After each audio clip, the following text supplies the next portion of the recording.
This video is going to be my brain process vomiting at you things that I am thinking about. Welcome. Welcome back to Making Everyday Magic. My name is Shanna. If you are new here, we are a homeschooling family of 4. We are in our 9th year of homeschooling, and we are gearing up for that 10th year of homeschooling for the 2026-2027 homeschool year, which is also the first year of high school. So I'm feeling a lot of pressure. With that pressure comes an overactive brain pattern waves, and that means that I feel compelled to come here and share it with you in a very cathartic experience that helps me organize my brain. So here we go.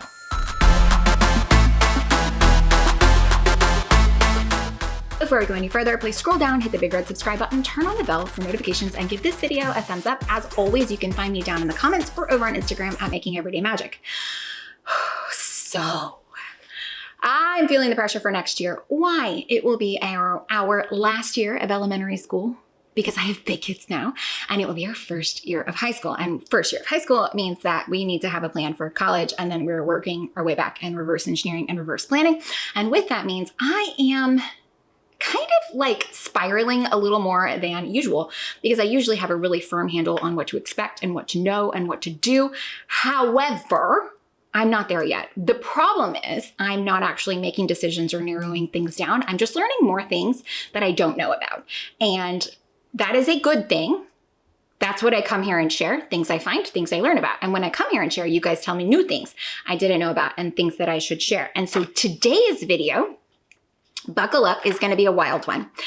It is things that I have learned about, that I am curious about, but that I am going to learn more about. So I do not know much about any of this, but I'm curious, and we're going to start talking about it. And I have a list, and I think it's important to stay curious. And I think it's important to go through these same cycles every year to make sure that what we are doing, reevaluating, to make sure that what we are doing is best and make sure that what we are doing is serving us best. And I love learning new things along the way, and new things are coming out all the time. And it is amazing and it is wonderful because so often people will contact me and it'll be a thing I've never heard of, or people will reach out to me to ask a question about a thing, and I have to like look up, you know, what the letters stand for. And why can I not think about what that word? Acronym. I have to look up what the acronym is. And I get really excited and really flustered. But you guys know with that comes, oh, we can do all the things. There's easily 4 to 7 hours in every single day, and my kids are going to love it, and we're going to just do school, and there's never going to be any fight, and we're going to totally deep dive every fun subject. And that's not the case either. So here are 10 things, 10 things that I am curious about, that I'm gonna learn more about, that I have to get this out somewhere, somehow. And that means I'm sharing it with you so that later, if you're like, where'd this come from? This is where I'm a crazy lady who is just, I'm doing my best. I'm doing my best. Seasons change, kids grow, and this is where we are. And these are things that I don't know, but like I wanna know a little more. So help me out. As I said, 10 things. Number 1, we are going into high school, and I am looking at and learning what my options are. So I am curious about dual credit, regular classes, honors classes, AP classes. I don't fully know what the difference in all of them is. I have a relatively good idea of what makes the class a class. I just need to figure out how we're going to adapt things to be maybe more rigorous, make sure we're meeting minimum bar, but also make sure I can translate that in a manner that looks good for colleges in my homeschool that operates as a private school with exactly no oversight here in the state of Texas. So the number 1 thing that I am curious about and want to know more about is dual credit, regular classes, AP classes, honors classes, basically class classification for high school. Number 2, we just got it. I just did a review on it. ibrick.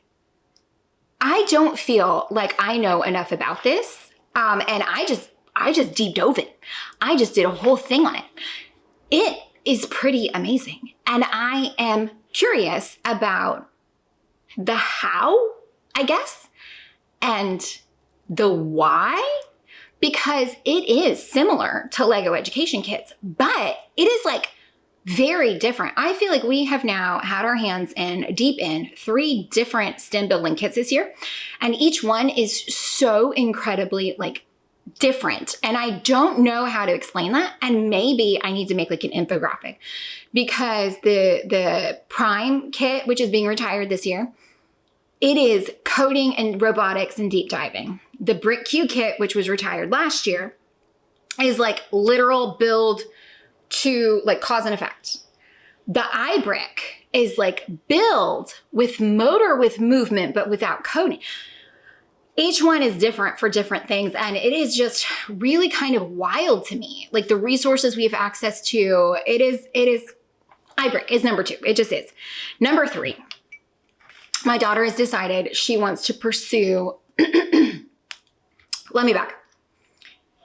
For college entry, she will need more, and to align with Texas graduation plans, which I've got printed out, and I'm just making sure we check the boxes. She will need multiple years of language other than English, which a lot of schools accept language other than English, which leads me into number 4. So this is number 3 and number 4. So I was like, ASL would be really great if she's going to pursue performing arts in the future. ASL is a thing that could serve her really well. And that is a language other than English. But some schools like Harvard, not saying that's on the table. I'm not saying that's on the table. No, Harvard does accept ASL. Stanford does not. This is, guys, I've been down so many rabbit holes. I'm about to start chasing a bunny and drinking potions from various bottles, making me go up and down. I am deep down in these rabbit holes. So Stanford does not accept ASL because their reasoning, and neither does Baylor. Their reasoning is that you need to be able to speak it, you need to be able to conjugate the verb, write it, read it, literature, and all of that. And ASL doesn't necessarily check those boxes. But a lot of schools are now accepting ASL as language other than English for your foreign language requirement.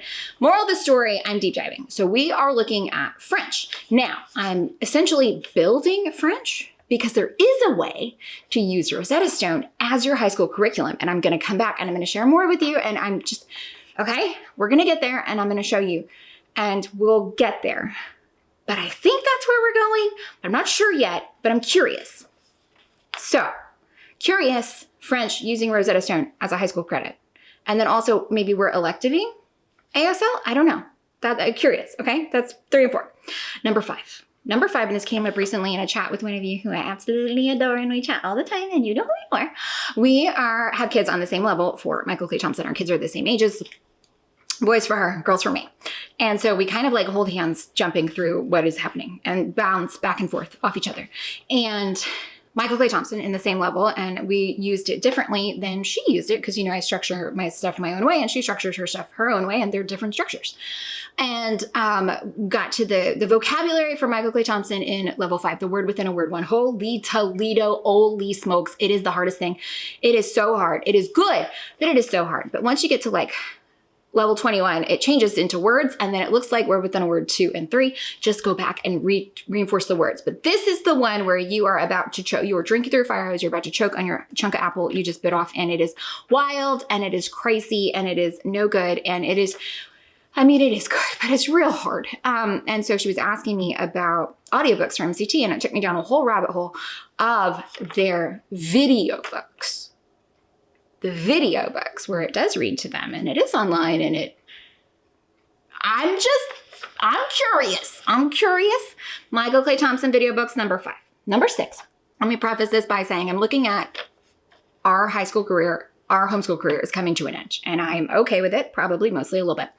But I am recognizing that theoretically in our plan, we are dual crediting for 11th and 12th grade, probably almost exclusively, which means for 9th and 10th. That is my last little glimmer to get some fun learning in for this baby before she goes off to the real world. And how can I make things fun?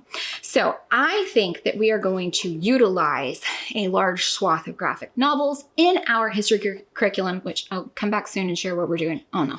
But I'm curious about the Sapiens 3-volume set of graphic novels for history. So if you have experience with those, let me know. But I'm just curious and I'm excited, and I think it could be really fun and a good way to get things in and just be entertaining and fun. Number 7, Free college courses. Using free college courses as high school courses. Now, we have done this with Dinos 101 out of Alberta, Canada through Coursera. So I need to look into Coursera and Sawyer and Georgia Virtual Training and all the places that I always tell you are free and amazing. I forget they exist. And then I circle back, and we need to get really looking at what my free course options are via colleges, because that's also pretty cool. And don't forget, there's like ASU Universal Learning Program where you can transcript it after, and there's dual credits. And there are so many wonderful and amazing things out there that are free. I have a whole playlist on free. Do not snooze on free. Free is amazing. Also, free that aligns with school often tends to be secular, which checks a lot of boxes for all of us. Whew. All right, number 8 that I'm curious about. And I don't know if this is what they're called, but I've decided it's what they're called. So let me hear the description, then you can correct me if that's not what they're called. Smash books for learning. So like essentially like word vomiting, coloring, individual notebooks for every subject, where my kids can go into them as they're learning and do a doodle or write a date or highlighters and markers and pretty and all of that, where it is essentially like a scrapbook of your brain learning knowledge in a book, dedicated. I've decided they're called Smash Books. I didn't actually Google to check, and I know you'll help me out if they're not. That. I want more of that, and I'm curious about that, and if that will serve us well, and if we like it and not. And so that is number 8 is Smash Books, or whatever it is they're officially called. Number 9, new to me, because again, I come here and share it and people send me things and it's so cool and I love it and it's really amazing. And that gives me an opportunity to talk about things that I wouldn't otherwise know about, which then throws a wrench in my plan when it comes to planning, because I'm like, oh, but this is amazing and I need to know it. Number 8 is Sophie Germain's story. And again, somebody reached out to me. They're like, hey, I have made this book about Sophie Germain and how she discovered like prime numbers. And then I have a companion workbook. Could I send it to you? And I said, that sounds so stinking cool. Yes, please. Because anything that is like fun learning that can like tie into real world, but also can be bigger, but also is like manageable and enjoy, please let me know. So Sophie Germain, I am curious about utilizing this and looking through this. And to be 100% honest, I haven't really had a chance to do that yet, but I'm going to, and I'm going to see how it fits into our lives because it looks so good and it looks so cool. So maybe it fits into our lives right now and maybe it doesn't. Maybe it gets shelved for a little while, but I want you to know about it because now I'm curious about it and you need to know about it. Number 10, utilizing real world interests. Now, how am I utilizing real world interests? There's a couple of ways. Again, another situation that reached out to me that we're going to talk more about in a minute. NexBooks. If you haven't heard of it, it's amazing. Check it out. NexBooks. If I have a code by the time this video goes up, I will let you know because I tell these people, please send me a code. So it is like courses on all kinds of things. And some of them are real life things. Like I'm sure I've shrunk myself over and I'm up here already. So stinking cool. Real world interest. So my oldest actively pursuing musical theater things, right? Through extracurriculars. But it's like, how can I get that to be transcriptally palatable? You like that? Just came up with that. Transcriptally palatable to translate to her pursuits, her academics, her real life later after me. Because it's huge investments of time and energy and effort, and it's a real thing, real world interest is really doing. So why wouldn't I put that where it belongs? And that was where I saw, I think it was a New York Times article talking about homeschool acceptance to college because of passion projects and passion pursuits and the things that kids will deep dive when given an opportunity. So number 10 is like just, it's real world learning, real world interests, expanding on that for school, making it transcriptical, and making it happen. So this is what is happening, okay? This is what happens in my brain. And I just wanted to take your hand and string you through whatever is going on up here. I know that a lot of you can relate, and I don't know. Maybe you found this helpful, maybe you didn't. Maybe you are looking forward to the things that I share as we go into planning season, which should come up like April-ish. And maybe you're like, whoa, this girl is nuts. I'm gonna steer far away and clear. And maybe you look at it as what not to use. And I am at peace with all of that. So I hope that somebody out there, I know I did, found this helpful, entertaining, or informative. If you did, please scroll down. hit the big red subscribe button, turn on that bell for notifications, and give this video a thumbs up. If you want me here, let me recap, okay? The 10 things I'm curious about homeschool knowledge going forward. How to classify classes, ibrick, French via Rosetta Stone, ASL maybe as an elective, Michael Clay Thompson video books, Sapiens graphic novels, free college courses and how best to utilize them, what I'm calling smash books, Sophie Germain, and utilizing real world interests via extracurriculars and things like NexBooks, which are just so cool. Yeah, okay.